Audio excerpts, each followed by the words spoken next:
Can I have a quick show of hands? Who's heard of Tencent? Great start.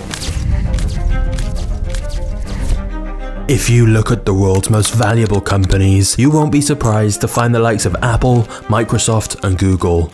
But one name does stand out: Tencent. The company is worth more than the likes of Facebook, MasterCard, and Samsung. And yet, if you ask the majority of people what Tencent does, you'd be met with a confused look. The truth is that Tencent does everything. Because whilst Tencent's mascot is a friendly looking penguin, a more accurate animal to embody this conglomerate would be a giant octopus, with tentacles reaching into almost every industry you can think of all over the world. In most places, Tencent operates from the shadows, hence why it's not a household name. But whether you realize it or not, you almost certainly use products or services Tencent is involved with. However, in Tencent's home country of China, it's a very different story. Everyone is aware that Tencent dominates their lives, and that's because in China, Tencent has achieved the seemingly impossible: one app to rule them all. The Chinese company I'd be most worried about is Tencent because of WeChat. In China, it is sort of impossible to live without WeChat. It dominates every aspect of life in China, from banking, gaming, shopping, social media. It's so essential to their daily life. One business executive compared it to me, saying that it was like water or electricity. You see, Tencent created an app called WeChat that's been dubbed the Everything app, or the operating system of China. And that's because almost all of China's 1.4 billion population use this app for an average of 4 hours every day. That's more than the average American user spends on all social media apps combined. And the reason people in China use WeChat so much is because it's basically every app you can think of rolled into one. It's essentially Facebook, PayPal, WhatsApp, Netflix, Google, Spotify, Uber, Yelp, Tinder, Zoom, YouTube, Deliveroo, Amazon, and lots more, all in one single app. Now, there's no doubt that this is extremely convenient. Everything connected in one app and one profile. You pay your bills through it, call your friends through it, and essentially live your entire life through it. However, one single company having access to literally all your data, every aspect of your life, from your exact location to your entire bank history to every message and call and search you've ever made, it's a lot. And then it gets worse when you realize that the line between where Tencent ends and the Chinese government begins is blurry. Meaning the Chinese Communist Party, known as the CCP, has access to all that information as well, making WeChat one of the most powerful surveillance tools ever created. Not just that, but private messages and images that are sent through Tencent's apps like WeChat are scanned to see if they need to be censored. If you say anything that the Chinese government doesn't want you to, the best case scenario is your message just doesn't get delivered. Worst case scenario is you end up in jail or simply disappear.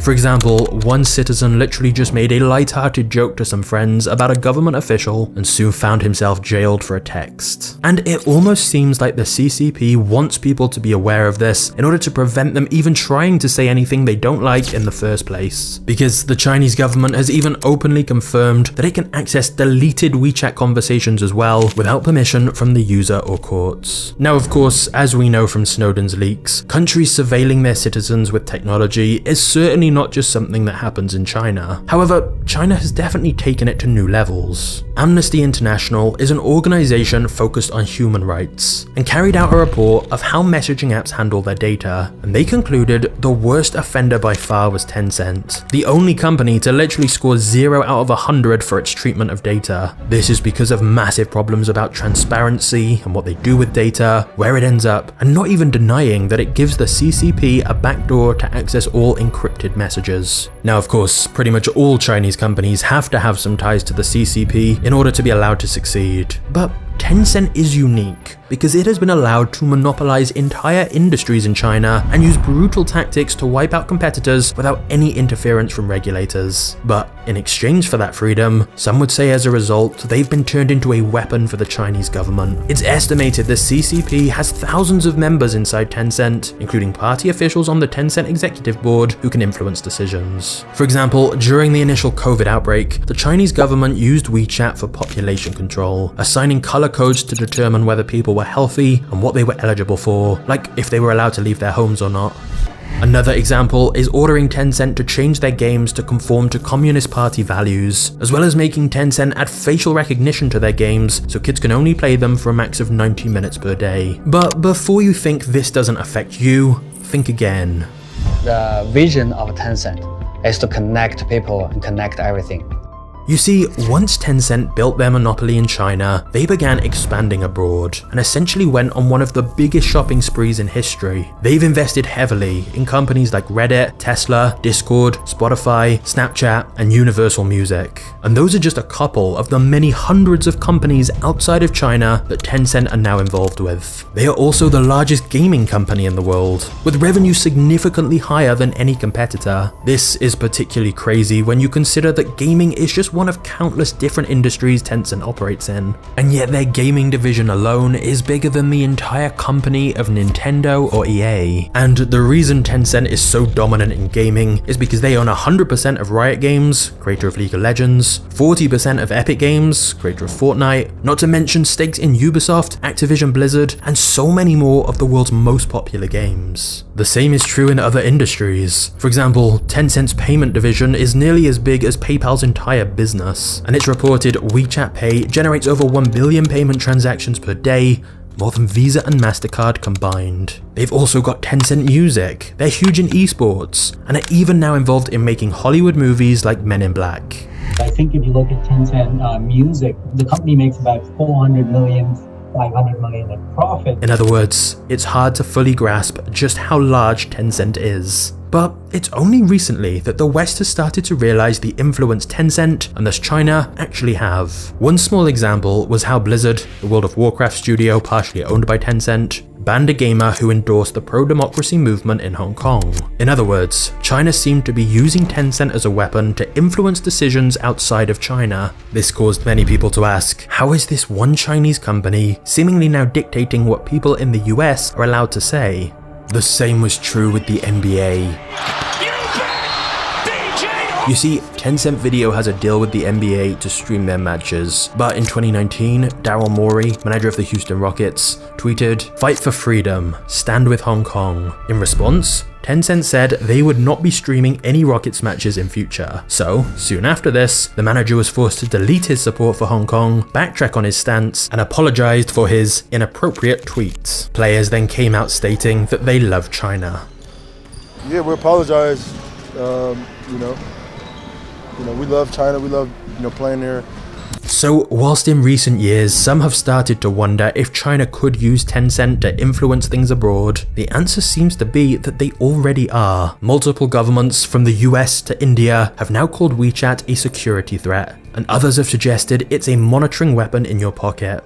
And turning now to the major decision by the Trump administration banning the popular social media apps TikTok and WeChat from U.S. app stores. U.S. President Donald Trump issued an executive order last month targeting the app as a security threat. But what's perhaps most fascinating about Tencent's story is that you can look at it in two ways. On one hand, Tencent is one of the greatest business success stories ever. At one point, the company had only $1,000 in its bank account. And so the journey of how a group of friends turned their struggling startup into one of the world's largest companies is remarkable and filled with useful lessons and genius business strategies. What they have achieved is ridiculously impressive, and there is definitely an argument that Tencent has been unfairly caught in the middle of a political storm that they didn't want any part of. But on the other hand, Tencent is often surrounded by controversy. This includes their brutal monopolistic practices to crush any competition, their blatant plagiarism of just ripping off other companies and apps, their extreme censorship and violations of privacy and freedom of speech, accusations of poor working conditions, and the fact multiple countries now see it as a national security risk because of its close ties to the Chinese government.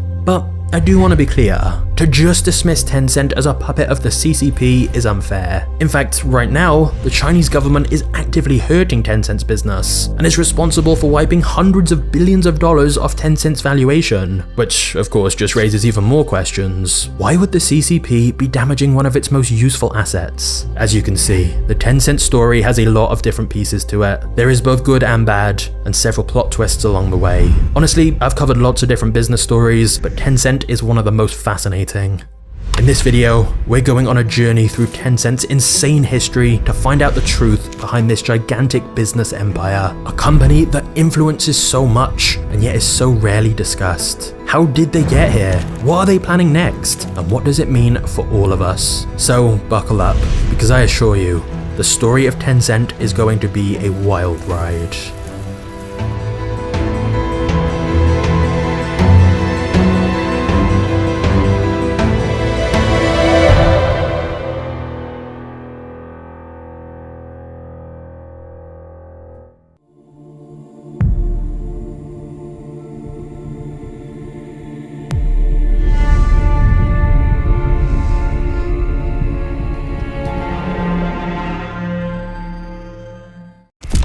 If you walked past Elon Musk, Jeff Bezos, or Mark Zuckerberg, I'm pretty sure you'd notice. But when it comes to Tencent's founder and CEO, despite running such a gigantic, influential corporation, it's quite likely you've never even seen him before. He goes by the name of Pony Ma in English.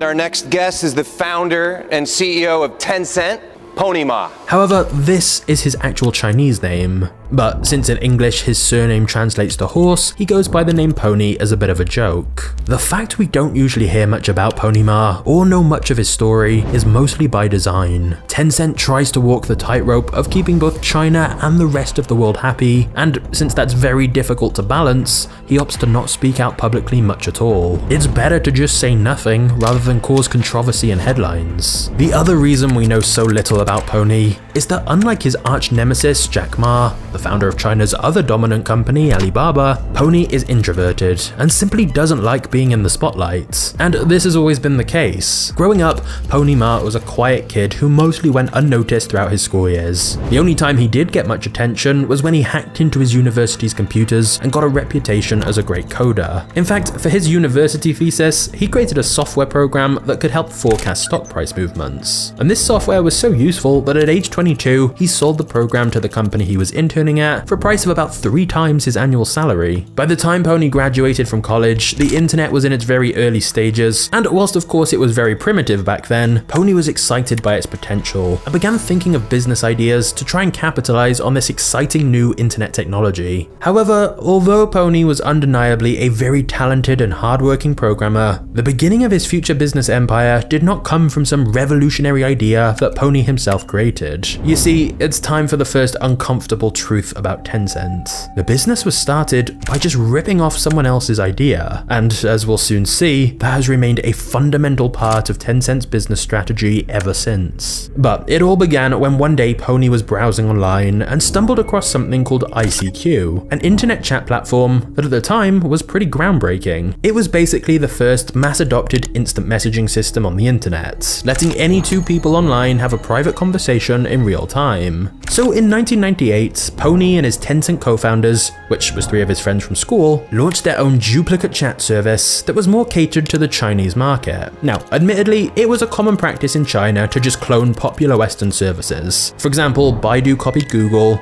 Alibaba copied eBay, Weibo copied Twitter, and so Tencent copied ICQ. But just to demonstrate how much of a rip-off Tencent's chat product was of ICQ, they literally called their service OICQ. So they just added the letter O to the name. Initially though, Tencent's future looked bleak. They got the cheapest office they could in a chaotic and loud neighborhood full of street vendors peddling knockoff electronics. They were crammed into a tiny room, which bizarrely had a disco ball hanging from the ceiling. To be fair though, once Tencent had set up their internet chat service, OICQ, they did a great job of tailoring it more towards the Chinese market. One simple example of this is that because download speeds in China were so slow in the 90s, it would take ages for people to download most chat programs, whereas Tencent made sure their chat software had a much smaller file size, so downloaded much faster. Also, unlike other chat software where you could only message people you already knew, Pony made it so that on OICQ, strangers could connect if they wanted to as well, thus laying the early foundations of it becoming a social network. At first though, the problem was that very few people even knew OICQ existed. Pony himself later admitted, when users first came, nobody was in the chat room. I had to keep them company and talk with them. Sometimes I had to change my profile picture and pretend to be a girl. So you had the CEO talking to random people in the chat, hoping they'd like the service enough to keep using it. Now, to be fair, this was actually more of a side project for Tencent in the early days. Pony initially spent more of his time trying to work on a software that connected pages, or bleepers as they were also known, to the internet. Unfortunately, that idea was going nowhere, and so Pony was relieved when one evening he logged onto their chat app and saw a spike in users. 2 months in, they'd hit 500 users, and from that point, the user number began to rise faster and faster each month as people in China shared OICQ with their friends and family. Before long, the chat app was growing so fast that it became Tencent's only focus. They ditched the pager idea completely and went all in on OICQ. Thousands of users were now joining every day, and so you'd think Pony would have been thrilled. But in reality, he was more stressed than ever. That's because there were 3 major issues. Number 1, servers in China were expensive at the time, and they kept having to buy more, which was particularly problematic because of issue number 2. Tencent wasn't making any money. OICQ was taking off like a rocket, but it wasn't monetized, and so they were actually just losing money the more people used it. But then, worst of all, issue number 3. One day in 1999, about 9 months after starting OICQ, Pony received a thick envelope in the mail from America. It was a letter from the lawyers of AOL, a big American company who owned the original ICQ chat software that Tencent had copied. It said they were suing Tencent for violating intellectual property laws and demanded Tencent stop using the name OICQ immediately. By this point, OICQ had hit 1 million users and was growing rapidly, but Tencent didn't have the money for a lawsuit. They barely had any money at all. In fact, most of the small Tencent team were doing freelance work on the side to try and raise enough money to pay the rising server costs. They were all working crazy hours and getting very stressed out, so eventually Pony decided to try and sell the company. Unsurprisingly though, given the lack of revenue and legal issues, nobody wanted to buy it. People just kept saying they didn't see how it would make enough money to be sustainable. But then Pony learned about the concept of venture capital. Investors who were looking for companies that weren't necessarily profitable yet, but had huge future potential. As soon as Pony learned about this concept, he immediately began contacting VC firms and managed to get a meeting with China's most well-known venture capital fund called IDG Capital. In the pitch, Pony used an unusual tactic: brutal honesty. He told IDG, "If you don't fund us right now, Tencent will probably die. And even if you do give us the money, the future is still uncertain." Pony also admitted they weren't fully sure how they would even monetize their chat software. But what he did know is that millions of Chinese people liked using it and that there could be real value there. Now, you'd think that this would be pretty underwhelming to investors. But surprisingly, IDG Capital agreed to invest in Tencent. Years later, one of IDG's decision makers said that Pony's total honesty, rather than the typical overconfidence and false promises that founders often make, is actually what made him think Pony was a really down-to-earth guy who could be trusted, which encouraged them to invest. So, IDG Capital, along with another VC firm, together invested $2.2 million for 40% of Tencent's business. It's not an exaggeration to say that if the deal had not gone through right then, Tencent probably wouldn't exist today. Not only were they nearly out of money, but the dot-com bubble burst in 2000, and investment in cash-burning internet businesses all but dried up.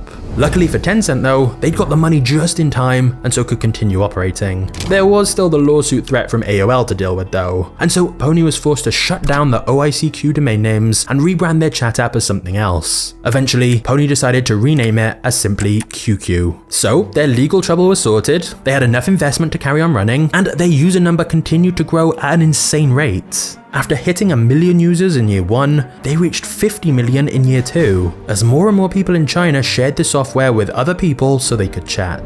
Tencent had perfectly adapted the original ICQ chat to fit Chinese consumers better. Now, just one issue remained: making money. Whilst you'd think having lots of users would make monetization easy, back in the early 2000s on the internet in China, it actually wasn't. Pony tried multiple monetization strategies, including placing banner ads on QQ, selling QQ's chat software to companies, and charging a small membership fee to use the software. All of these failed. And in fact, the membership fee in particular backfired horribly. People in China hated the idea of paying a fee to use any internet service, and so this allowed some competitors to gain market share from Tencent. On QQ's 3rd birthday in 2003, Pony scrapped the subscription fee and made QQ completely free again. But of course, they had to make money somehow. Luckily, it was around this time that some Tencent employees had discovered a Korean website called secretive.com, which allowed people to create personalized avatars with customizable appearances watches and clothing. It seemed really popular in Korea, so Tencent decided to once again copy a popular feature from elsewhere and launch their own avatar feature inside QQ called QQ Show, thus giving Chinese citizens a way to express themselves by having their own unique character to represent their profile. For a very small fee, you could buy designer clothes, accessories, and styles for your character. Whilst buying things for your avatar was cheap, equivalent to just a few cents, it cost Tencent nothing, and those microtransactions added up fast. This feature quickly became very popular, especially amongst younger users. Your avatar became a signal of your status, and the feature worked particularly well because many people had started using QQ as a dating app, adding strangers randomly and chatting with them. And so the avatar function was a way to express some personality, and in some cases establish themselves as being rich by purchasing the most expensive avatar items. Finally, Pony could relax a little. Tencent's chat software QQ was now making money by selling these virtual items, and they soon crossed 100 million users in China. Pony even met his future wife through QQ. For 3 months, he was chatting with a girl on there before they met in person. Funnily enough, when they first started chatting on QQ, she had no idea she was speaking to the founder of the service. She reportedly messaged him asking, "Who are you?" And he wrote back, "I'm Penguin Dad," a reference to the fact that Tencent's mascot was a penguin. But she just replied, "Then I'm Penguin Mum." Their relationship began from there, and 6 months after meeting in person, they were married. Unfortunately for Pony, that happiness would be short-lived, as little did he realize his company was about to go to war, and their opponent was a $100 billion corporation called Microsoft.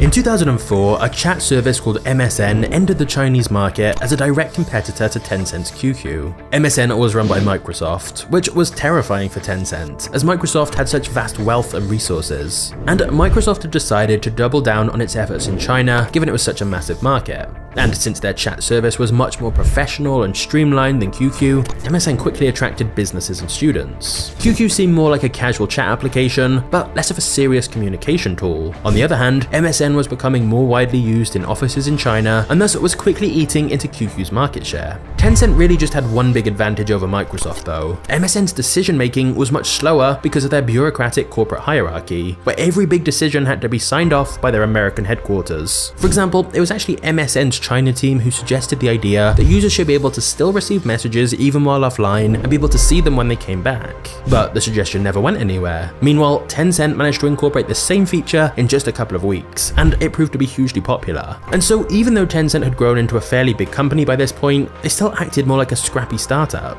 This often meant their apps were a bit buggy and had some issues, but they were able to launch new features really fast, get real-time feedback, and just fix issues along the way with very regular updates. Another issue for Microsoft's MSN chat was that initially they kept all their data back on US servers, which meant Tencent's QQ chat service that ran on local Chinese servers was much faster to use. But the biggest mistake for MSN was that they later incorporated their MSN chat into their platform MSN Live. And this just confused users, as now to use the chat they had to go to a website instead, and it was just unnecessary extra steps. Ultimately, despite having greater resources, MSN lost the fight to Tencent. In truth, China hadn't been a main priority of theirs. Microsoft had bigger battles going on elsewhere, like with Google in the US, whereas Tencent at the time had just one focus, which allowed them to go all in. But this victory over Microsoft was a critical turning point for Tencent, as after defeating a much bigger company, they went on to completely dominate the chat market in China, passing 500 million users in late 2005. And it was this dominance that would be the springboard for all of Pony's other plans. You see, Pony had a vision of being much more than just a popular chat platform, but instead a whole network of integrated internet services, as this would make it much harder for anyone else in the future to try and compete with them. And so Tencent began adding several other features into QQ, like the ability to access news. And after seeing how quickly Tencent was growing, a South African company called Naspers had decided to invest $32 million in Tencent and become their largest shareholder. In fact, they still are to this day, meaning Naspers got one of the highest investment returns ever. But back when they first invested in Tencent, this gave Pony the influx of cash he needed to begin the next stage of his plan. And this is where things start to get crazy.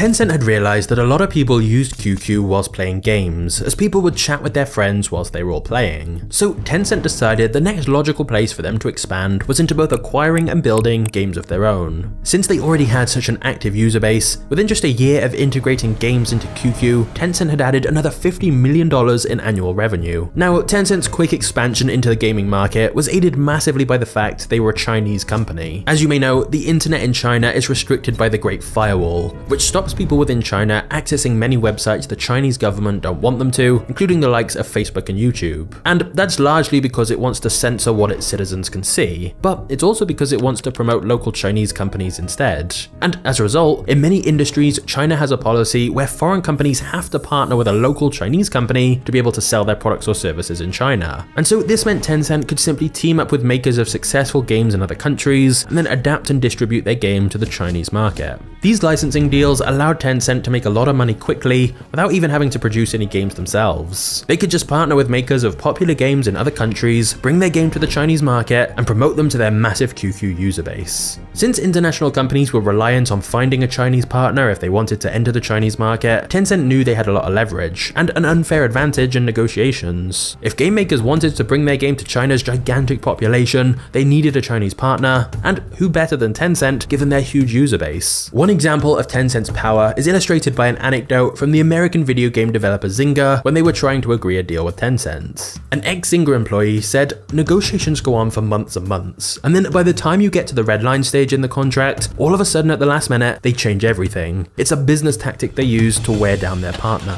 But as well as licensing games for the Chinese market, Tencent did make some of their own games too, normally by just replicating fairly simple games that were working well elsewhere. For example, QQ Speed was very heavily inspired from Mario Kart. This of course was even more lucrative than licensing, as it meant they kept all the money for themselves. And it was low risk as they were using game concepts that were already proven to work well abroad and just making their own version of it for China. However, since China had a major lack of digital piracy enforcement, Tencent realized if people weren't paying for games up front and were just sharing them for free, why not make the games free for everyone and make money through in-game sales instead, like paying for extra lives, features, and upgrades. Nowadays, of course, microtransactions within games are extremely normal, but Tencent were definitely one of the first to push this so heavily, and it worked. Tencent's revenue continued to rise. With monetization now going so well, Tencent IPO'd in 2004 on the Hong Kong stock market, which provided them a war chest for Tencent to invest heavily in more expansion and growth. However, that growth would only be possible thanks to Tencent's culture. Now, most Chinese tech companies are notorious for their long work hours. The schedule is often referred to as the 996 schedule, meaning you work 9 AM to 9 PM 6 days a week. And that includes hours and hours of unpaid overtime. That's illegal, but the government turns a blind eye because long hours like that built China's tech giants. His day at one of China's tech giants started at 8 a.m. and should have ended at 8 p.m. But he says nobody wanted to be the first to leave or you'd be labeled unprofessional. 像每天下班这么晚，你说要开心哦，要快乐肯定是没有。然后如果是下半年的话，大概基本上是11点半到12点下班。然后基本上没有午休，现在已经有点麻木，就是下班就赶紧休息吧，然后可能。And certainly at Tencent, the culture was very demanding, with internal meetings often going on past midnight. But Tencent also had a strict hiring process, as Pony believed that 5 A players were better than a team of 50 who weren't fully committed, as even one person lowering the standards and not working hard can reduce team morale and drag down everyone else to their level. Not just that, but one of the key culture decisions Pony made after their battle with Microsoft was to ensure that almost everyone in the business had freedom to pitch new ideas and work on new projects. So rather than having a specific research and development division, everyone was expected to innovate. As a result, the whole of Tencent's workforce were actively monitoring the market for new apps and ideas they could essentially rip off and incorporate into QQ. Even Pony himself said in an interview at the time, "I don't blindly innovate. The smartest approach is to learn from the best examples and then try to surpass them." Pony pointed out that this is exactly what American tech giants like Microsoft and Google did as well. But in China, it really was the Wild West where anyone could just blatantly copy anyone else with no protection. And to be fair, this wasn't one way. Whilst Tencent copied others copied Tencent as well. But because Tencent's QQ software gave them access to hundreds of millions of Chinese users, it meant they could then divert that attention to the new features they launched, giving them a huge advantage. Before long, Tencent had a notorious reputation as a killer copycat. At one point, its reputation fell so low, It was embroiled in a full-blown media controversy, and peers openly accused and scolded it for violating copyrights. And Tencent's reputation took an even bigger hit after a battle with a security company called Qihoo that offered a popular antivirus software called 360 Safeguard. Tencent had decided they wanted to get into the security market as well, so they'd created their own very similar version of Qihoo's security software called QQ Doctor. And because they could simply integrate it into the already very popular QQ software, they almost immediately gained a 40% market share in China. So Qihoo decided to fight back by launching a big media campaign accusing Tencent of spying on its users, saying Tencent accessed user data and files on people's devices it didn't have permission to. Tencent sued Qihoo as a result, but in the court of public opinion this backfired, as it looked like a bigger company just trying to silence a smaller company with legal threats, rather than actually trying to demonstrate their innocence. And then Tencent made an extremely bold move. They informed users that Qihoo's software was not compatible with QQ, meaning users had to choose either keep Qihoo's security software or keep their beloved chat app that connects them to all their friends and family. You couldn't use both. If QQ detected Qihoo 360 Safeguard on your system, QQ stopped working. But Tencent's gamble paid off. Tencent knew that ultimately, most users were too connected to QQ to abandon it. So Qihoo were mostly the ones who lost users instead. People just switched to QQ's antivirus software, which was very similar anyway. It was yet another victory for Tencent, and proof of how easily they could launch a new internet service and almost immediately become the market leader. In the media, headlines such as Tencent Empire out of control started to appear, as this was clearly monopolistic to essentially ban your users from using a competitor's product. But interestingly, the Chinese government showed no interest in intervening. They seemed quite happy to sit back and let Tencent grow. Only later would it become clear why. But with no regulations or laws to stop them, between 2005 and 2010, Tencent's revenue went from $200 million to $2.9 billion. However, as Tencent continued their expansion in China, opening up more internet services and then leveraging QQ's massive user base to make them popular, eventually they realized a new strategy might be needed. For a while, Tencent had simply been trying to work on everything, competing in loads of different sectors and making clones of all different internet services and just seeing what worked. Basically, they tried to compete everywhere, rather than playing to their own strengths. And really, Tencent's biggest strength was in leveraging its QQ chat platform with hundreds of millions of users to direct traffic to other places, like they'd done with news and gaming. So as their copycat reputation got worse, one Tencent executive said, "There's a lot of great entrepreneurs outside, and if you turn every single one of them into your enemy, it's not a good thing. As a company, you can't actually hire those entrepreneurs, so what are you going to do? Investment is actually the best way to get a piece of their action." Thus, Tencent began shifting its strategy towards investing in Chinese companies instead of always trying to directly compete against them and crush them. For example, Tencent paid $448 million for 36.5% of China's third largest search engine, and merged their own search product into that, rather than competing. Tencent was now willing to back a champion rather than do everything itself. Essentially, Tencent's new strategy was almost to become a startup incubator.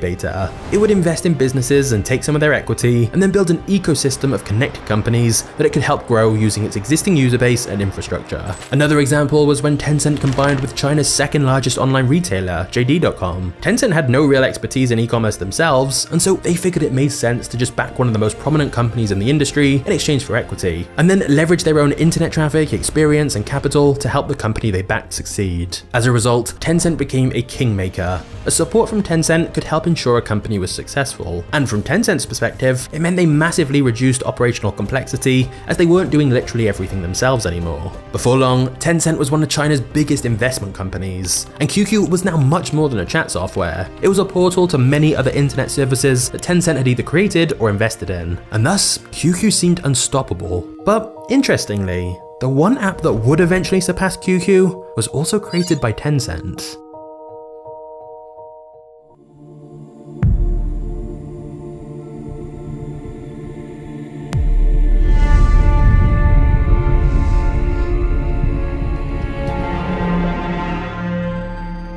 Tencent had already succeeded with QQ's desktop chat app, which had now evolved into a website portal with online games and other internet services. But in 2010, mobile internet was beginning to rise in popularity very quickly. Many Chinese people began using a smartphone but not a computer. Pony was paranoid that with the switch to mobile happening, a new startup could displace their dominance. So he decided Tencent needed to create this new startup themselves. Internally within Tencent, Pony created 3 separate teams to work on a new mobile messaging app, meaning they were competing against each other, and also competing against Tencent's desktop app QQ. This practice of teams internally competing at Tencent is normal. In fact, the culture of Tencent has been described as a shark womb, referencing how some unborn sharks cannibalize siblings in the womb to ensure their own survival. So basically, rather than put all their eggs in one basket, multiple teams at Tencent work on a concept, like a new mobile chat app in this case, and the best survives. Or as Pony himself has said, you either wait for someone else to kill you, or you do it yourself first. So Tencent began work on their mobile chat app that they wanted to essentially be a clone of WhatsApp and Kik, a free mobile chat app where people could send messages to their contacts using Wi-Fi or mobile data. Interestingly, Tencent had actually tried to buy WhatsApp for $10 billion rather than starting a new app from scratch. But because Pony Ma had to have back surgery, the discussions got delayed. In that time, Mark Zuckerberg swooped in and bought WhatsApp for $19 billion.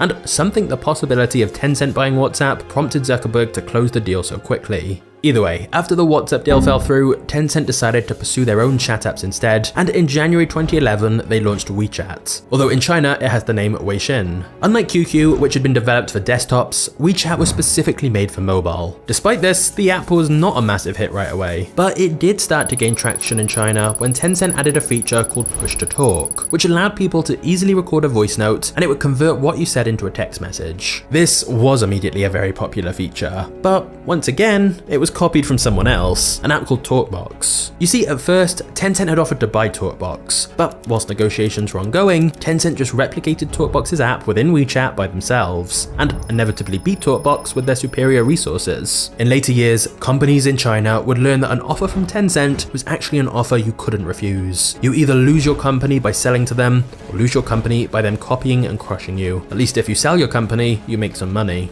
When Pony was asked about this at a conference in China, he said, "In America, when you bring an idea to market, you usually have several months before competition pops up, allowing you to capture significant market share. In China, you can have hundreds of competitors within the first hours of going live. Ideas are not important in China, execution is." So WeChat was now gaining momentum in China, and just like QQ, Tencent did not want to keep it as just a chat application. In fact, because WeChat was a mobile app that people would always have with them wherever they were, Pony quickly realized that the amount of services they could connect to WeChat was seemingly limitless. For example, within WeChat's app, Tencent introduced a feature called Moments, basically their version of Facebook or Instagram, a real-time social media feed of posts, images, and articles. Following the success of this, they added a blogging service called Public Accounts, so people could write articles which could then be shared on Moments. There was also official accounts, allowing publishers to distribute content and businesses to distribute products and services. This would be like the equivalent of following their newsletter, for example.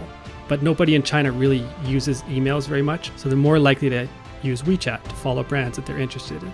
By 2012, WeChat had 100 million users. Remember, it only launched in 2011, thus making it the fastest social media growth in history, taking only 433 days to hit 100 million users. For context, it took Facebook around 5 years. A year later, in 2013, WeChat was at 300 million users. But the key to WeChat's eventual dominance in China was that Tencent just kept bundling more features in this same app. For example, they added quirky features like Drift Bottle, which was a service within WeChat to help people find new friends or dates. You essentially put either a voice or text message in a virtual bottle, throw it into a virtual sea, and then another random user picks it up and decides whether to reply to your message or throw it back for someone else to get. This actually became a really popular feature, with many Chinese people making genuine friendships and relationships through it. And for some people, it became a hookup app. Tencent also created Friends Nearby for a similar purpose, which was like an early version of Tinder and helped WeChat grow even faster. But one of the most crucial developments for WeChat came about kind of by accident. You see, in China, it's a tradition that during the Lunar New Year, people charitably give away red envelopes and packets containing money. So WeChat decided to create a red packet function within their app so people could digitally send red packets to people, which transferred real money to their accounts. During that holiday, over 75 million red packets were sent via WeChat. This led Tencent to a clear realization: mobile payments were the future. This feature that was meant to be a fun little temporary thing over the holidays ended up leading Tencent to create WeChat Pay, their mobile payments platform to digitally transfer money. Before long, WeChat's wallet feature was not just used to send payments to other people, but as a way to pay for things in shops, and in fact, basically anything where money needed to be sent or paid. Rather than carrying around a credit or debit card, it was easier to just use WeChat since their bank details were already connected. They won't ask for cash, because nobody's really paying for anything with cash nowadays in China.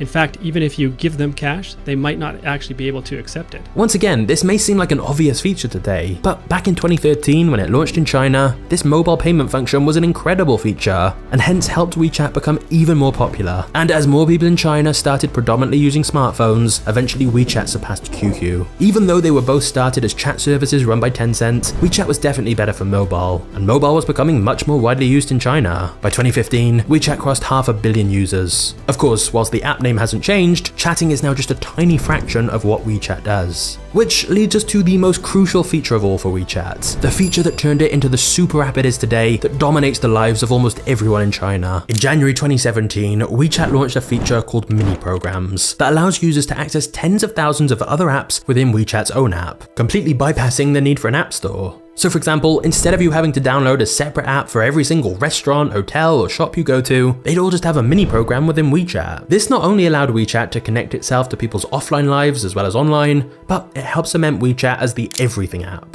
Even before this, Tencent had created so many of their own services bundled into WeChat, like payments, games, and dating, but this mini programs feature meant there was basically no need to even have other apps on your phone, because services from other businesses were now available via WeChat as well. For example, China's dominant ride-sharing platform Didi have their own mini program within WeChat. So if you want a taxi, you don't need a separate app. Or there's a mini program within WeChat for food delivery or tracking parcels and pretty much everything else you can think of. So to demonstrate this, let's imagine for a moment you're a Chinese citizen and you're meeting a friend for dinner. You call them through WeChat to confirm the plans, you book your taxi to the restaurant via WeChat. In the taxi, you play games and browse the news via WeChat, send your friend your location via WeChat, access the restaurant's mini program via WeChat, which means you can view their menu via WeChat. Then take a photo of your food and post it on your social feed, which is on WeChat. Pay for your meal via WeChat. Then afterwards, if you want to go and watch a movie, guess what? You book your tickets through WeChat. Essentially, imagine your life without a smartphone at all, and in China, that's what life would be like without WeChat. Okay, I think I've said the word WeChat too many times. But anyway, as a result of this mini programs feature, Tencent has essentially become the gatekeeper to the market for other businesses, since people don't really need to use the App Store when WeChat has everything inside of it. So companies almost have to partner with Tencent in order for their services to be used. But this means Tencent can effectively tax all other companies by taking a percentage of the revenue generated through their mini programs. WeChat is linked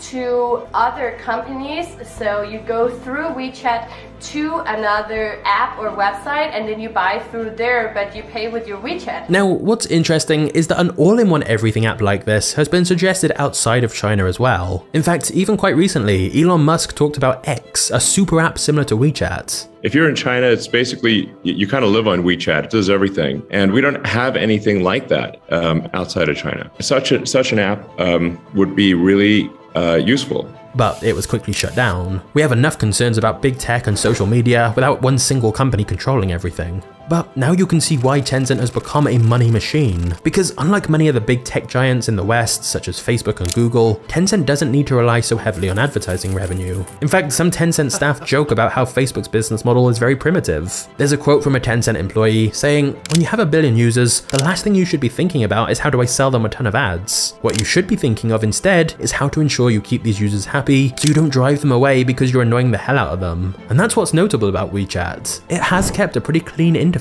and doesn't spam users with ads. It doesn't need to. They make so much money through microtransactions since they're involved in so many aspects of people's lives. When you have over 1 billion people using your app for so many different parts of their life every single day, those small fees on every transaction add up in a massive way. How would you describe it to you? How important is it?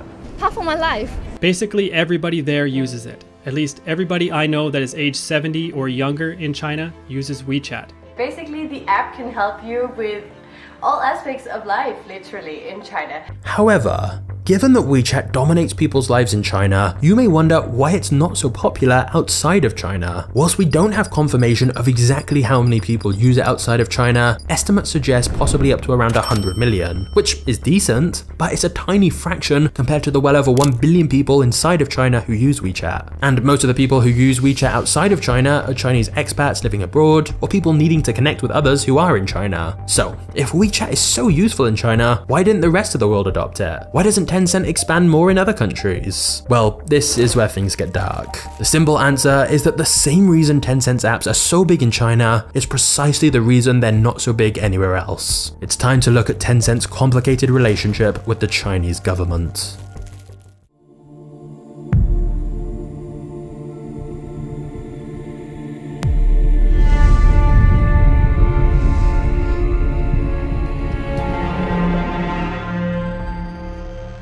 Before we get into Tencent's current relationship with the CCP, it's important to understand how things all began. In 1979, the then leader of China designated an area called Shenzhen as the first test zone of his new economic plans. This would be the first part of China where capitalist business models were allowed, and this began China's rapid ascent to becoming a global superpower. Nowadays, Shenzhen has been dubbed the Silicon Valley of China, as it's home to many of China's tech giants, including Tencent. But the Chinese government's plan was essentially to give some Chinese companies a huge amount of freedom as long as they were benefiting the country overall. So when companies like Tencent and Alibaba capitalized on the internet and built massive user bases, China was happy to allow them to build such dominant companies by any means necessary without any real regulation, as long as they were benefiting China and the CCP overall. They felt it elevated the image of China and Chinese entrepreneurship by having these hugely successful companies. It also meant that rather than foreign companies succeeding in China, like the big American tech giants, instead local Chinese companies would dominate, as the government made it mandatory for foreign companies to partner with a local Chinese company. And finally, the CCP knew that if some Chinese companies became huge empires, then they could invest in lots of other companies, both in China and abroad,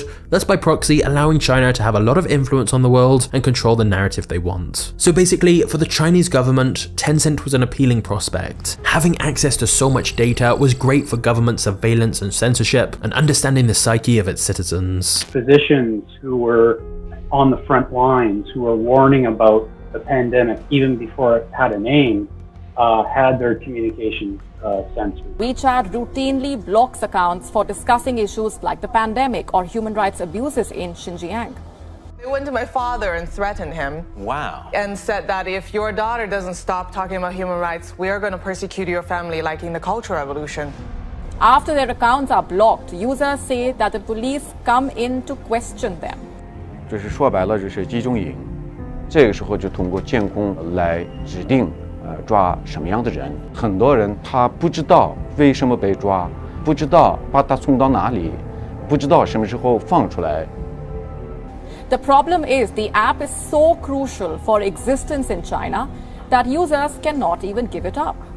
So China was mostly happy to not interfere and let Tencent continue to grow its dominance, even if it sometimes used anti-competitive tactics. Of course, the CCP were wary of how much power this gave Tencent, which is why their relationship is not as straightforward as you might think. They knew it was important to make sure Tencent was very closely aligned with the CCP, and give them reminders that if Tencent stopped being useful to the Chinese government, Tencent's power could just as easily be taken away. But anyway, let's talk about what this partnership actually means. Tencent's stance is that in order to comply with China's legal and regulatory requirements, it can process and handle private information without requiring user consent in certain situations. Those situations being if the Chinese government wants us to.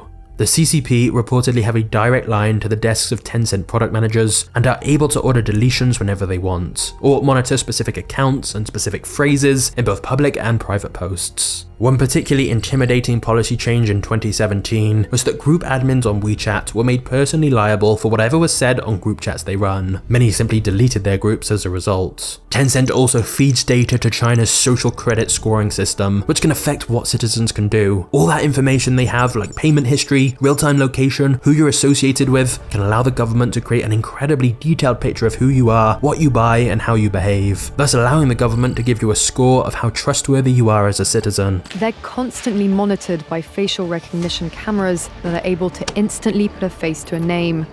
Now, the Chinese are also ranked. It's aggregating data gathered by banks, private companies, and the state to rate if someone's a good or bad citizen. A good score brings benefits, but people with low scores lose rights.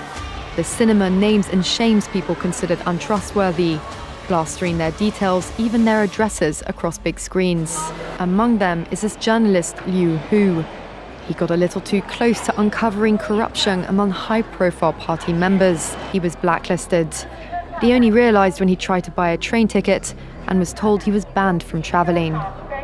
But as Tencent grew larger, it seems the CCP became more demanding. Tencent has to employ hundreds, possibly thousands of their own censors, whose job it is to block anti-government posts. Tencent then began deleting lots more posts and suspending accounts that stepped out of line. There are multiple examples of creators, such as blogger Laura Lian, who had hundreds of thousands of fans reading her work, but after making one comment the CCP didn't like, her account was deleted without warning and her income gone. And thus, whilst Chinese citizens clearly enjoy the convenience of WeChat, which admittedly is such a useful app, in the back of people's minds, they're aware that their every move and comment is documented, something which the CCP openly remind people of. Whatever Tencent can see, the Chinese government can see. And so it's kinda crazy that over 1 billion people have opted to sacrifice all aspects of their privacy and free speech for convenience. There's apparently a joke in China that if you order too much food via WeChat, you might get the police tracking you thinking you're harboring fugitives. Now, to be fair here, I really do not believe Tencent set out to create a government surveillance tool. This wasn't some evil plan. Tencent was started by some entrepreneurs wanting to build a business like anyone else, but they managed to create something so popular that the only way the CCP would allow it was if they had some control too. So Tencent didn't really have any choice but to fall in line. Pony is a pragmatic businessman and knows he has to keep the government on side. Hence, when a reporter asked him about censorship at a tech conference, Pony seemed to side with the government by saying, "Lots of people think that they can speak out and that they can be irresponsible.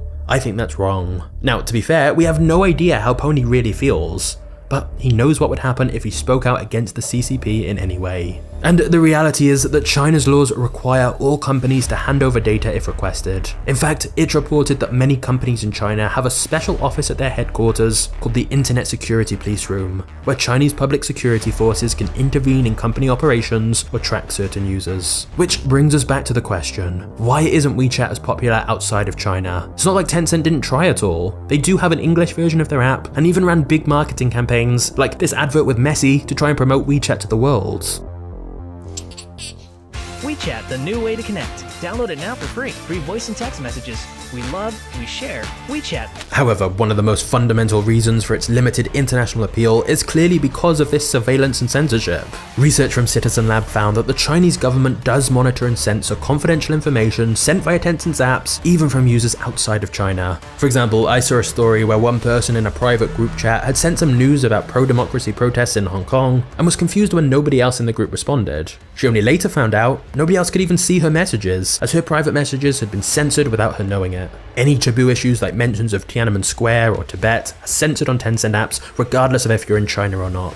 So basically, just because you were using a Tencent app outside of China doesn't mean that Tencent wouldn't still have to supply any of your data to the CCP if they requested it. Remember, Tencent have to stay on China's good side. And thus, many people understandably have some fear about one company, especially a company with ties to the CCP, having all of their info on every aspect of their life. Thus, whilst surveillance and censorship is what allowed Tencent to become dominant in China, as it meant the CCP let them grow so big, outside of China, that has scared users off. But it's not the only reason WeChat isn't as popular outside of China. The second reason is that every country has different requirements. WeChat works so well because it's perfectly tailored to China, but for the app to be so effective elsewhere, every country would need their own WeChat version with services specifically suited to their country. Thirdly, since China is such a massive market, it made more sense for Tencent to go deep into that market where they already had lots of momentum, rather than diverting resources to start from scratch in other countries. After all, China has a population of over 1.4 billion people, more than 4 times the entire population of the US. But the one downside of doubling down on China was that Tencent didn't get the first mover advantage in other countries. So if WeChat did want to try and become more popular in the US, for example, it would somehow have to compete against so many different established companies who've already managed to get their apps ingrained in people's lives. But the final reason WeChat didn't work so well abroad is simply that it's historically been the case that Chinese tech companies struggle outside of China, just as American companies struggle inside China. However, of course, there has been one very notable exception recently: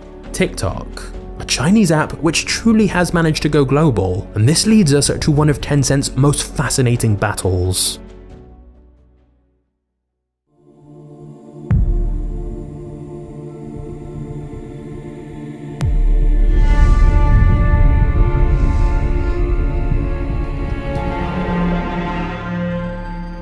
In China, once your business reaches a certain size, you normally have to sell to or partner with one of the big 3, Baidu, Alibaba, or Tencent. But TikTok and its parent company ByteDance were the one notable exception. Now, if you've seen my video on the history of TikTok, you'll know that the Western social media giants like Facebook and Google completely dismissed the threat of TikTok until it was too late. They let TikTok become one of their biggest advertisers, thus letting them steal hundreds of millions of users from their platforms as TikTok ran endless ads on YouTube and Facebook. Only years later would the American tech giants realize short-form content was here to stay and launched their own short video apps to compete. But by that point, TikTok had already become a massive hit through advertising on their platforms. Tencent, on the other hand, immediately realized TikTok's threat and carried out their usual playbook move. Tencent assembled a large team to recreate a very similar app to TikTok within WeChat and then run massive promotions to advertise it. Tencent also banned TikTok from advertising on their platforms and straight up just started blocking links or mentions of TikTok on its platforms like WeChat. It's interesting because when Elon Musk briefly blocked external links to competitors within Twitter, everyone went, "This is dumb." But in China, that's just part of the game, and an example of the anti-competitive tactics that have enabled China's biggest companies to build such huge businesses. Unfortunately for Tencent though,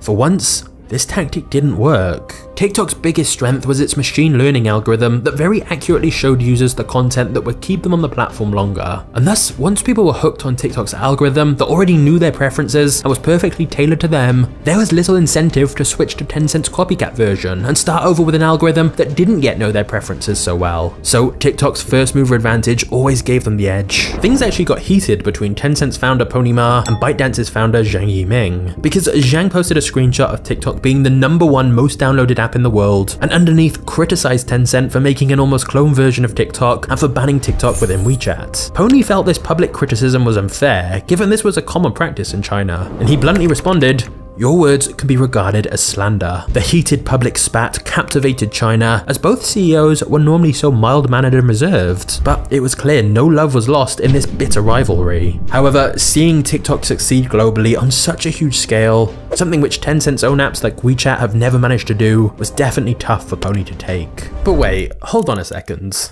Remember back at the beginning of this video, I said Tencent had a lot of influence all over the world? Well, if their two most popular products, QQ and WeChat, aren't that popular with people outside of China, why is Tencent considered such a dominant global company, with influence all over the world?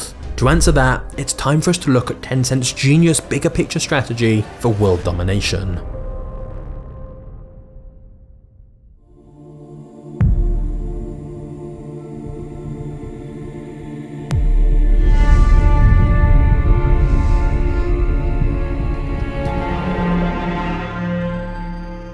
Pony Ma once called a meeting of Tencent's top managers and highest ranking employees to plot out Tencent's strategy. The meeting has since been dubbed the Conference of the Gods, since it was essentially a meeting of minds that would plot out Tencent's plans for domination, and the decisions made in that meeting would have serious ramifications for not just China, but the rest of the world. The main purpose of the meeting had been to establish what Tencent's core competitive advantages were, and how those could be exploited. The answer was fairly simple. Tencent's advantages were that they have huge amounts of traffic and money, far more than any competition, and thus the plan became, step 1, attract other businesses to launch their own mini programs via WeChat so they could leverage some of WeChat's traffic. Step 2, Tencent would then invest money into the businesses that were doing the best, since Tencent had all the data of which mini programs people were using, how often, and how much money they were spending. Step 3, after investing in certain businesses, Tencent could then artificially give more traffic to the companies it invests in, thus making them even more money, which they can also reinvest in even more companies. In other words, Tencent can cherry pick the best mini programs, invest in them, boost their popularity, and practically guarantee their investment is a big success. No other company in the world has quite the same level of data on user behavior to see what's popular, and then the ability to significantly increase their value further by promoting them within WeChat. It also creates synergies between Tencent's investments. For example, Tencent has a significant stake in Didi, which is China's equivalent of Uber, and through WeChat, Tencent can promote Didi more, thus giving it an unfair advantage and increase the value of its investment.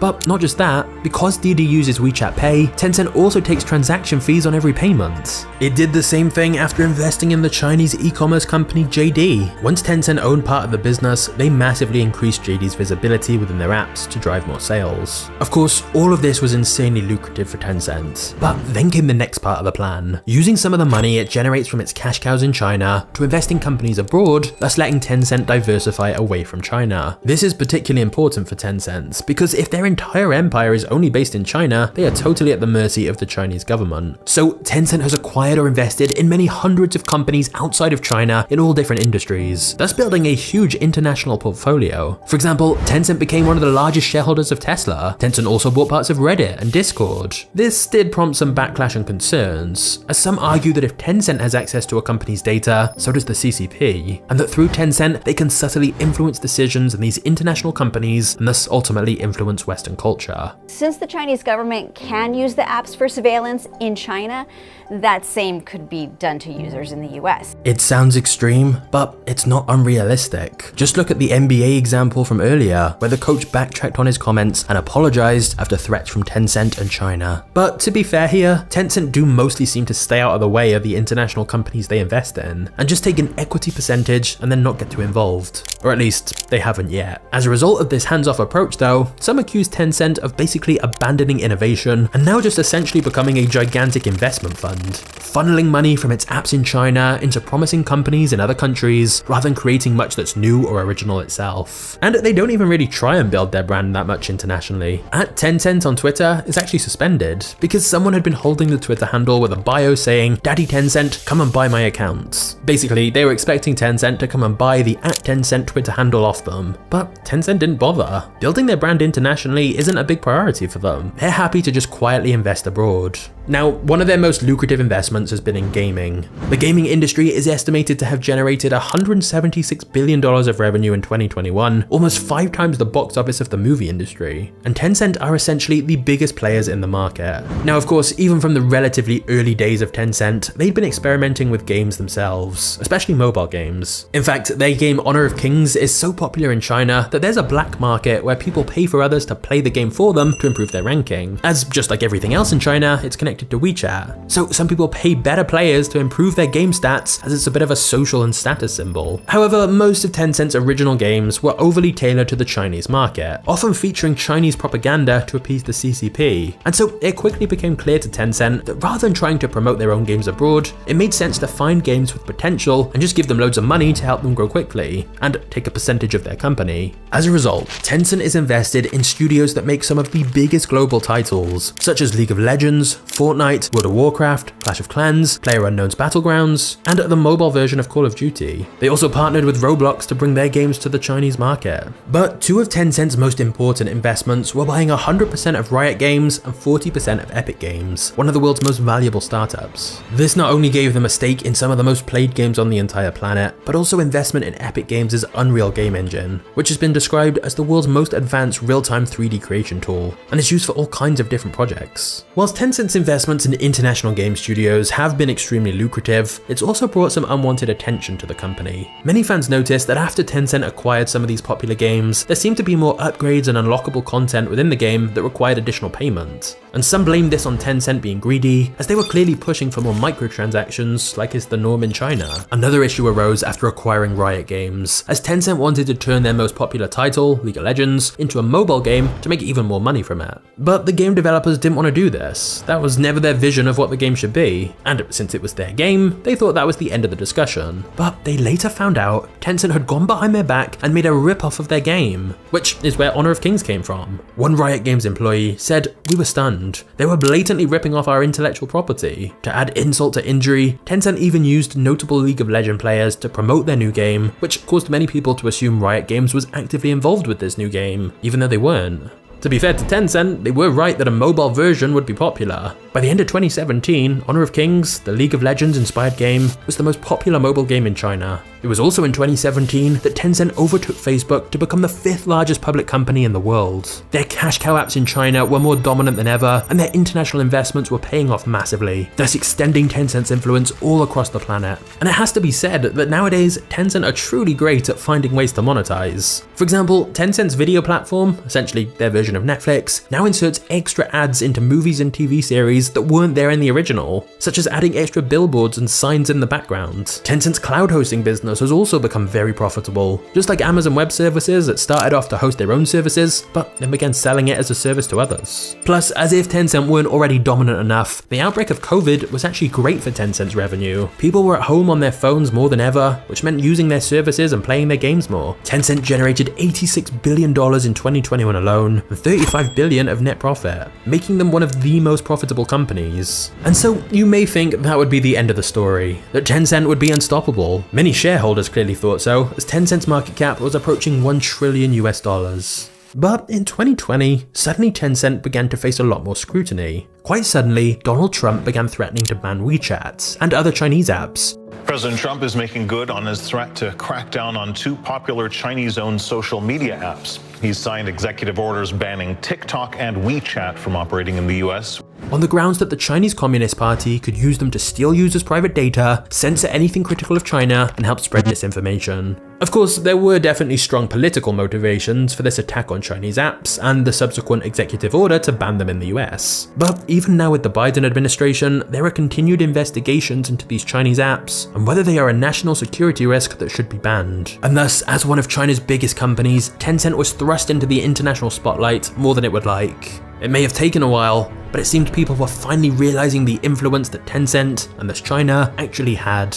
Luckily for Tencent, their strategy of taking minority stakes in international companies gave them a lot of protection. For example, even if the US did want to take action against Tencent, it's not like they would ban Reddit or Discord just because Tencent had invested a lot of money in them. The only risk was governments banning apps Tencent fully owned and created, like WeChat. But as we know, most of their users are in China. So Pony figured this negative media attention in the US wasn't going to cause too much damage to Tencent's empire overall. As long as Tencent was on good terms with the Chinese government, things should work out. He breathed a sigh of relief, realizing maybe things were going to be okay after all. But then, quite suddenly, Pony's worst nightmare became a reality. You see, Tencent has faced a lot of business battles. We've seen them go to war against Chinese companies like Qihoo, big American companies like Microsoft, and even political battles like with the US government. But there is one enemy PonyMart most certainly did not want. One enemy that could genuinely destroy them: the Chinese government. Hey guys, before we get to the next part of the story, I just want to say that if you find these videos interesting, please consider turning on notifications for Magnates Media. I'm working on some even bigger projects right now, so if you want to make sure you see them when they're ready, just hit the notification bell now. Also, I just want to say a massive thank you for watching this channel. These videos do take a long while to make, so honestly, I really appreciate all your comments and support. So yeah, thank you for everything, and now let's get back to the story.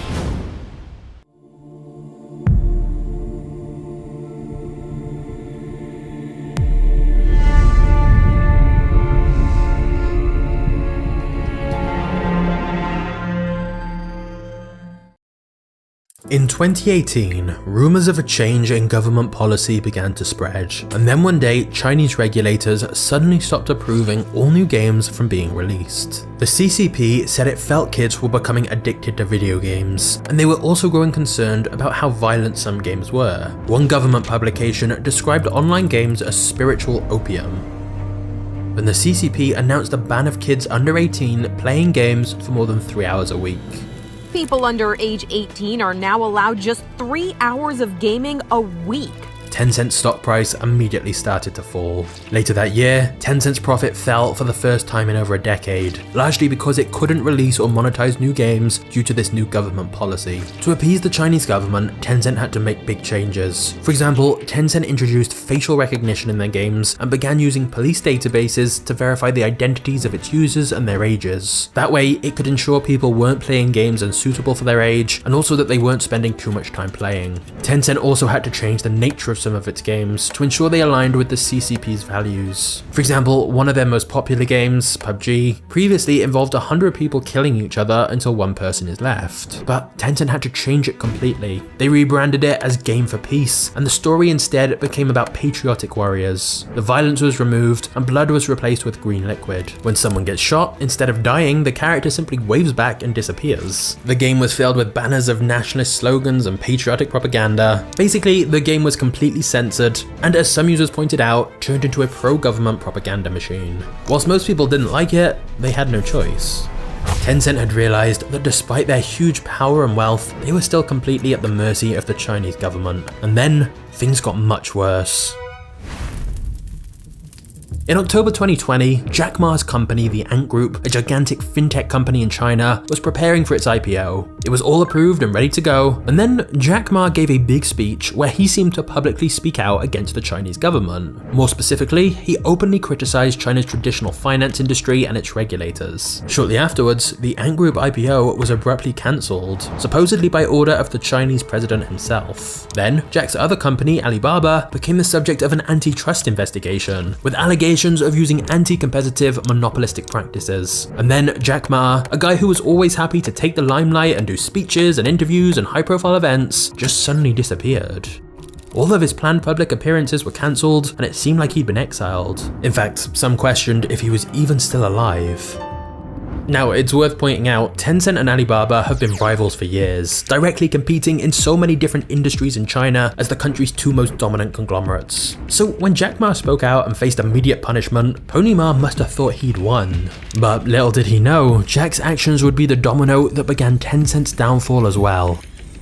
It turns out the Chinese government was not just going after Jack Ma and his companies, but all of China's big tech giants. In 2021, several other large Chinese tech companies, including Tencent, received huge fines for essentially being monopolies. The fines added up to billions of dollars. The CCP had allowed big tech almost free rein for years, and now it was reining those tech giants back in. Now, to say that Jack's public criticism of the government was the reason for what happened next is probably not true. That incident was likely just the straw that broke the camel's back. In truth, China for a while had been growing concerned about just how powerful some of these companies were becoming. China's leader often promotes the idea of common prosperity, and the tech sector had definitely created a large wealth gap in the country. Trying to limit that inequality would definitely be popular with many Chinese citizens. The Chinese government also expressed national security concerns of their own, given all the data these companies like Tencent have. Because sure, China likes having that data for themselves, but letting any single corporation dominate too much could be a risk for China. So as well as the fines and some executives being forced to step down, new regulations were introduced to limit the power of some of these tech companies. Of course, the stock prices of Chinese businesses began to plummet. It's estimated $1.5 trillion of value was wiped off Chinese tech companies' valuations due to the crackdown. Tencent in particular has lost over $500 billion off its market cap, more than half its value, since the crackdown began. And to be honest, many were surprised Tencent were even dragged into this. Because unlike Jack Ma, who publicly spoke out, Tencent were known for being extremely cooperative with regulators and the government. They were always compliant with policies and never publicly critical of the CCP. And yet, Tencent was definitely targeted. As well as facing anti-monopoly investigations and big fines, their new games stopped being approved, and new deals they wanted to make were blocked. And part of the reason may have been that the CCP didn't think Tencent was actually doing enough to help the state. You see, China had got into a difficult position. As a result of sky-high rent costs, its controversial zero-COVID policy, and many extended lockdowns, many citizens were unhappy, and soon huge protests and riots broke out. And it's clear some of this would have been organized and word spread through Tencent's apps like WeChat. Because although Tencent do employ a lot of sensors to try and monitor things, controlling the discourse of over 1 billion people isn't always easy. There are ways around it. Like in China, some people simply hold up a blank piece of paper as a protest symbol, since that way it's hard for Tencent software to detect any wrongdoing. In other words, Tencent was inadvertently giving a voice to people to speak out through its apps, and so perhaps the government began to see Tencent's dominance as less of a good thing. But the other reason for all of this is not so specifically about Tencent, and more just that the CCP perhaps felt big tech in general had grown too powerful and the government needed even more control, and to remind everyone who's really in charge. So basically, it seems China had achieved what they wanted to. By not having much regulation for years, they'd allowed Chinese businesses to thrive, they'd got their surveillance tools like WeChat, and enabled Chinese companies to invest internationally to give China some influence abroad. But now that they'd achieved what they set out to, it seems the CCP wanted to send a message that even the wealthiest and most influential Chinese entrepreneurs and companies are not above the party or the law. Tencent perhaps grew too large for the Chinese government and needed to be tamed. And of course, it should be pointed out that many of the new regulations and laws to prevent monopolies made sense. It only seemed extremely aggressive because for so long there'd been almost no regulation, and within a couple of years a lot had changed. But in the midst of all of this, Pony began showing up for less and less public events, even missing his company's own annual party. And as Tencent's valuation continued to fall, some began to question what was going to happen to Pony Ma and his business empire.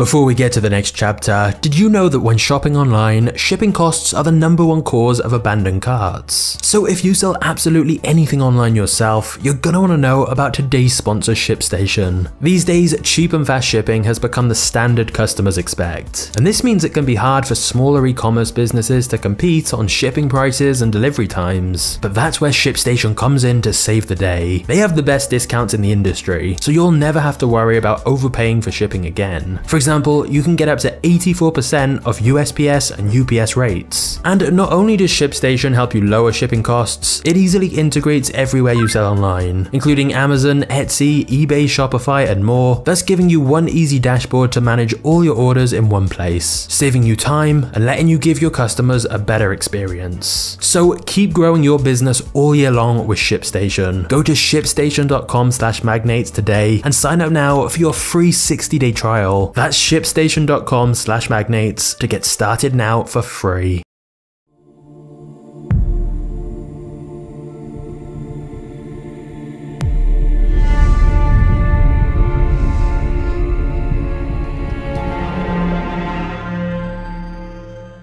Before we get to this final chapter on what the future may hold for Tencent, let's just quickly summarize where we're up to, as we've covered a lot here and I think we could all use a very quick recap.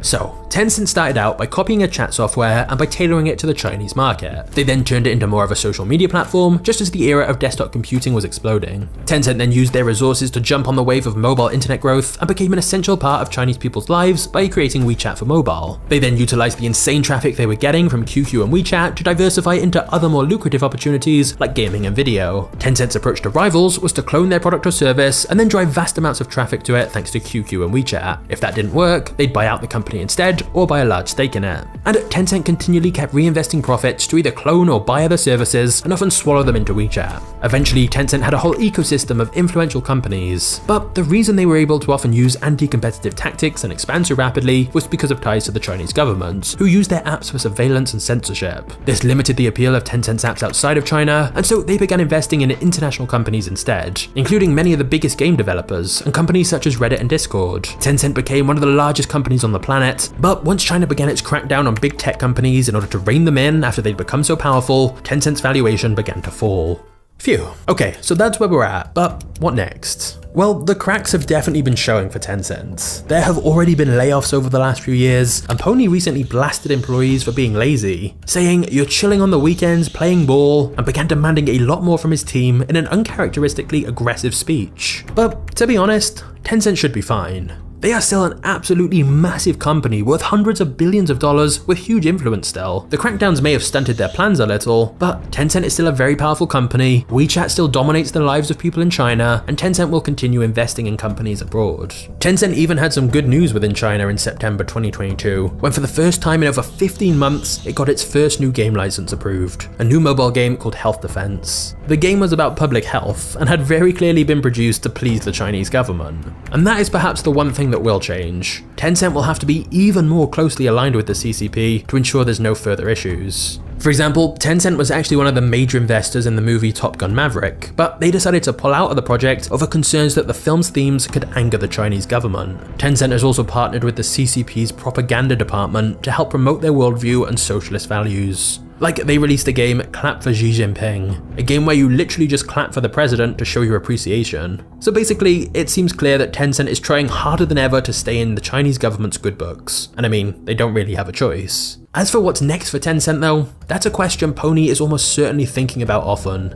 He was early to catch the rise of desktop computing, and then early to double down on the rise of mobile internet as well. So can Tencent catch the next wave, whatever that may be? For example, some believe the metaverse could be a big part of our future, and Tencent are arguably even better positioned than Meta for building the metaverse given their dominance in gaming and virtual worlds already. But then again, the CCP probably wouldn't want a metaverse that they couldn't have a lot of oversight in, so that probably limits Tencent's chances of building a global metaverse. And thus, the eternal struggle for Tencent to keep China and the rest of the world happy will continue. But what can't be denied is that Tencent is ultimately an incredible business success story. Whilst this video has of course looked at some of the controversies surrounding Tencent, they've also done a lot of good too and made some incredibly useful apps, so there is definitely plenty of lessons to learn here. There's a quote I like a lot, that you have to learn the rules of the game and then you have to play better than anyone else. And And I think Tencent is a great example of that. They literally went from being a tiny company on the edge of bankruptcy to one of the world's most valuable companies. And so I hope you've enjoyed this journey through Tencent's history. But now, since we've just looked at one of China's most influential companies, I think it's only fair we do the same with one of America's most influential companies, which you can do right now by clicking the thumbnail on screen. This is one of my favorites, and I think you'll like it too. Anyway, all that's left for me to say now is thank you for watching this video to the end. You are a legend, and I'll see you in the next video right here. Cheers.